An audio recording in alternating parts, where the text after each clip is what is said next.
Welcome to my dear students. Today's deliberation is about Cost Accounting Standard 6, that is material cost.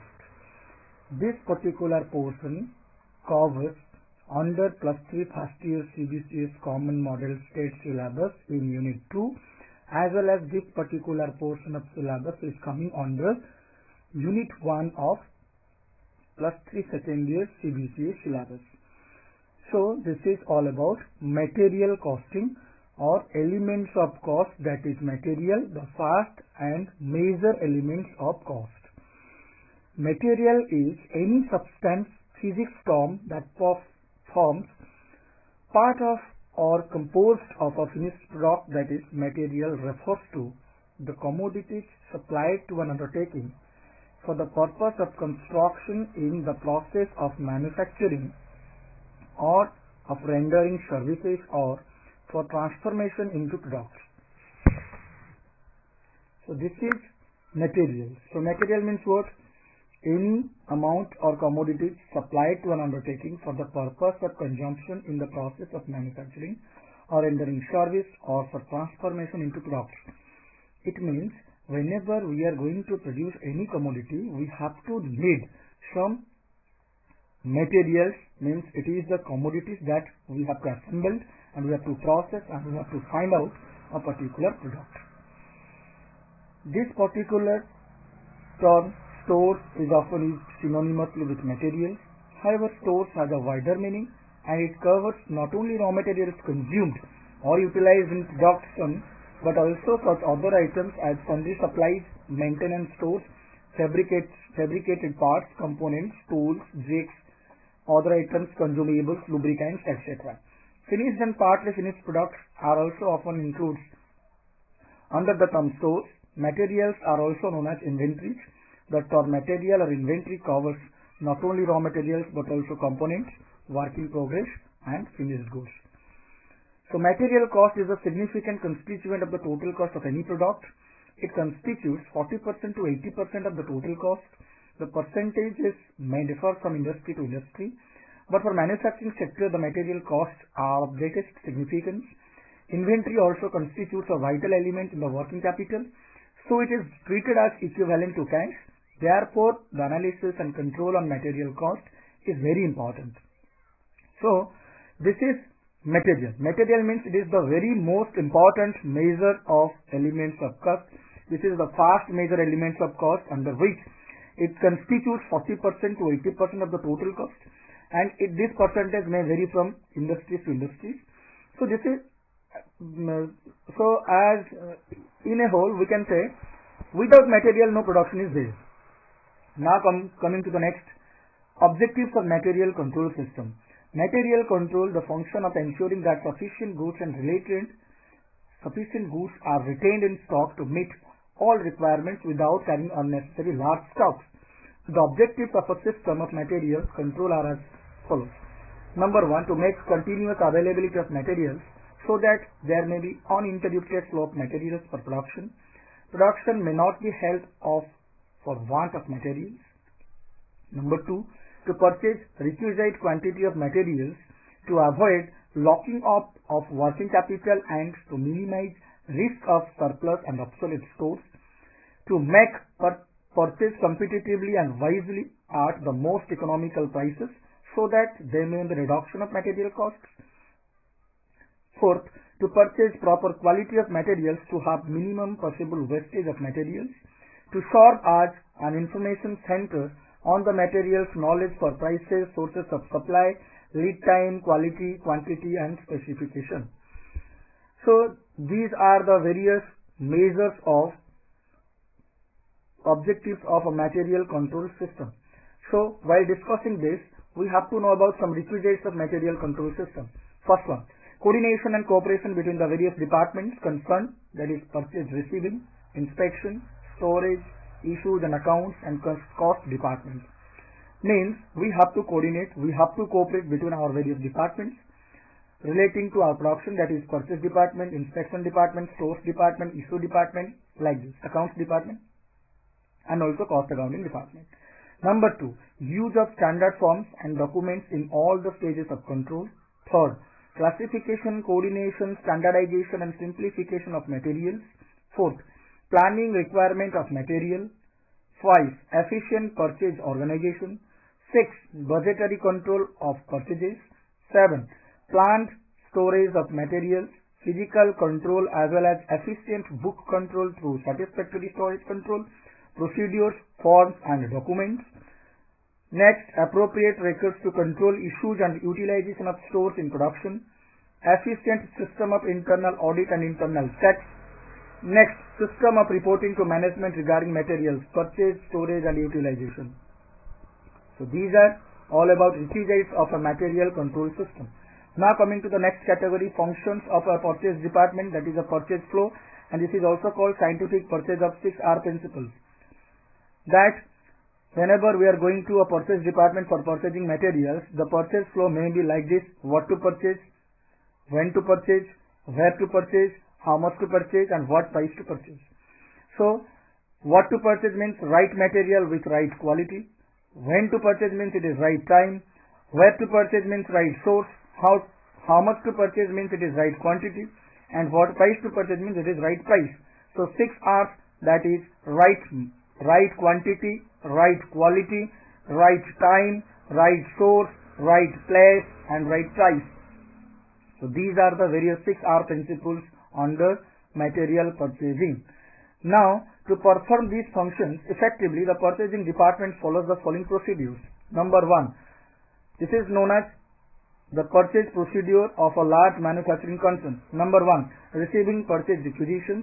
Number 2, exploring the sources of supply and choosing the supplier. 3rd, preparation and execution of purchase orders. 4, receiving materials. 5, inspecting and testing materials. 6, checking and passing of bills for payment. So these are the 6 different methods. These are the 6 different steps we have to follow. 6 different functions we must have to follow while we are going to purchase materials. Now coming to the category of purchase organization. Purchasing involves procurement of materials of requisite quality, quantity at economic price. It is the extreme important particularly to a manufacturing concern because it has bearing on all vital factors of manufacture such as quantity, quality, cost, efficiency, economy, prompt delivery, volume of production and so on. So purchase department in a business concern can be organized into 2 types, that is centralized purchasing and decentralized purchasing. Centralized purchasing means if the whole purchasing is under one department only, this is called centralized purchasing, and a decentralized purchasing system means if the purchase are made through various departments, these are called decentralized purchasing. So now coming to merits of a centralized and demerits of a decentralized purchase organizations. Number 1, when materials are purchased, favorable terms, trade discount, economic of transport, etc. can be obtained because of quantity involved will be large. In case of decentralized system, these benefits cannot be realized. Next, specialized purchasing officer can be appointed with a specific purpose of highly efficient purchases, functions of the concern. In case of decentralized purchase system, the business entity cannot afford a specialized purchasing officer in every location. 3rd, effective control can be exercised over the stock of materials because duplication of purchase of the same materials may easily be avoided in centralized purchase system. Whereas in decentralized purchase system, it may be duplication of purchase of materials cannot be avoided. Under centralized purchase system, effective control can be exercised on the purchases of all the materials as the purchase function is channelized through one track which would make the system of receiving, checking and inspection of efficient, whereas in decentralized purchase system it is very difficult to exercise controls. Under centralized system of purchase, materials, components and capital equipments can be suitably standardized so that the maximum purchasing benefits be availed of storage facilities can be improved and available production facilities can be greatly utilized to the maximum possible extent. Under centralized purchasing system, standardization of materials, stores, facilities, etc. is very difficult to achieve. Under centralized purchasing system of purchase, closer cooperation between the financing and purchasing departments can be achieved, which may not be easy under the decentralized purchase system. These are all about merits of a centralized and demerits of a decentralized purchasing system. Now coming to the opposite or reverse type, means demerits of centralized and merits of decentralized purchasing system. Number 1, in May take unnecessary long time to place a purchase order under centralized purchase system.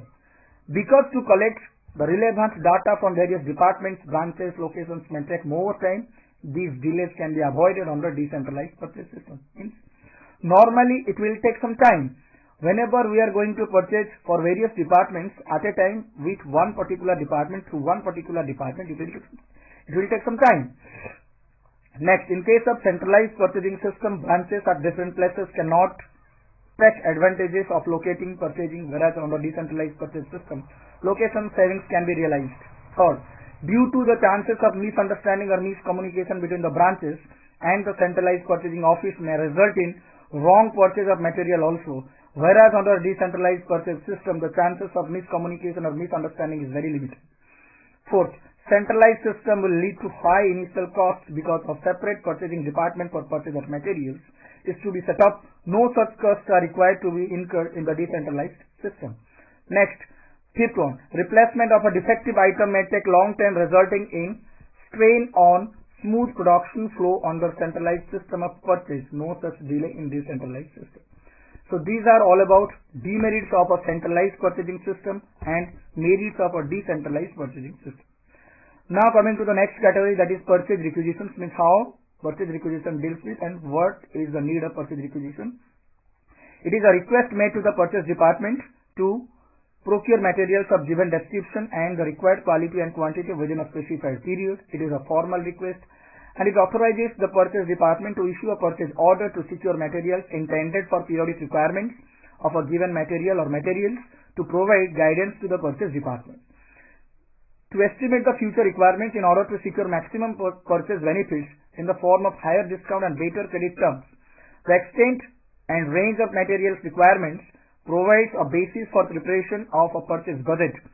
The actual requirements of a given period can be summarized from the purchase requisitions and compared with the purchase budget in order to determine the variances and the reasons thereof. So this is all about your purchase requisition. It is prepared in 3 copies, means purchase requisition is prepared in triplicate. Original will be sent to the purchase department, duplicate copy will be retained by the intending, requesting, initiating department, and the triplicate will be sent to approver for approving the purchase requisition. Purchase requisition provides the 3 basic things, means what type of material is to be purchased, number 2, when to be purchased, third, how much to be purchased. So these are all about purchase requisition. Next, purchase order. Purchase order, shortened as PO, is a request made in writing to select supplier to deliver goods of requisite quantity, quality as per the purchase requisitions or the prices, terms and conditions agreed upon. It is a commitment on the part of the purchaser to accept the delivery of goods contained in the purchase order if the terms included therein are fulfilled. Purchase order contains the following details: purchase order number, purchase order date, supplier name and address, material code, material description, gradation and other particulars of the materials, quantity to be supplied, price, place of delivery, taxes, terms of payment, credit period, etc. These are all about your information regarding purchase order. Next, receipt and inspection of materials. The stores department will receive the material after the gate entry. It will compare the quantities received with the PO quantity. It is a valuable document as it forms the basis of accounting entry in the store's ledger and stock records. It is the document basis for quantity control department to carry inspection of the materials awarded. It also forms the basis of payments to be made to the supplier in respect of materials supplied by him. Suppliers' invoices are checked with goods receipt notes, with such the actual receipt of the goods supplied by the supplier. One copy of such note is also sent to the inspection department, who, after inspection of materials, approves the notes of stores department to receive the materials. Outstanding goods receipt notes which are not linked with supplier's bill enable the accounts department to estimate at the year end the liability of goods purchased for which suppliers will not receive. Next, purchase quantity. Important requirement for an efficient system of purchase control is to ensure that only the correct quantity of material is purchased. The basis factors to be considered while fixing the ordering quantity are as follows: there should not be overstocking. Material should always be available in sufficient quantity to meet the requirements of production and to avoid plant shutdown. Third, purchase should be made in economic loss. Other factors to be considered are quantity already ordered, availability of funds, business cycle, etc. Purchase department in manufacturing concern is usually faced with problems of deciding the quantity of various items which they should purchase basing on the above factors. If purchases of materials are made in bulk, then inventory cost will be high. Next one is material purchasing with economic ordering quantity. Economic ordering quantity means the quantities of materials to be ordered at one time is known as economic ordering quantity. Under economic ordering quantity, the total cost of material usually consists of the acquisition or buying or purchase cost plus total ordering cost plus total carrying cost. Economic ordering quantity is the size of the order for which both ordering and carrying costs are minimum. Ordering cost is the cost which are associated with the ordering of materials. It includes cost of staff posted for ordering the goods, expenses incurred on transportation, inspection expenses of incoming material, etc. And carrying costs are the cost of holding the inventories. It includes the cost of capital invested in inventories, cost of storage, insurance, etc. The assumptions underlying the economic ordering quantity, the calculation of economic ordering quantity or order of materials to be purchased is subject to the following assumptions. Number 1, ordering cost for order and carrying cost per unit per annum are known and they are fixed. Anticipated usage of material in units is known. Cost per unit of material is constant as is known as well. The quantity of material ordered is received immediately, that is lead time is 0. The famous mathematician Wilson derived the formula used to determine the size of order for each purchase at minimum ordering and carrying cost, which is economic ordering quantity is equals to 2CO divided by I square root, means square root of 2CO divided by I. So EOQ short known as Q, this is economic ordering quantity. C stands for annual requirements or annual consumptions. O stands for ordering cost per order. C 2CO divided by I. I stands for inventory carrying cost percentage per unit per annum. Economic ordering quantity can be solved by using arithmetical operations or by using graphical representations. So this is all about your purchasing, how materials are to be purchased. This is all about material purchasing procedures, purchase order, purchase requisitions, all about intending materials. So this is today's deliberations about materials purchasing. So in the next online video, we will discuss about material stores and other parts in the materials.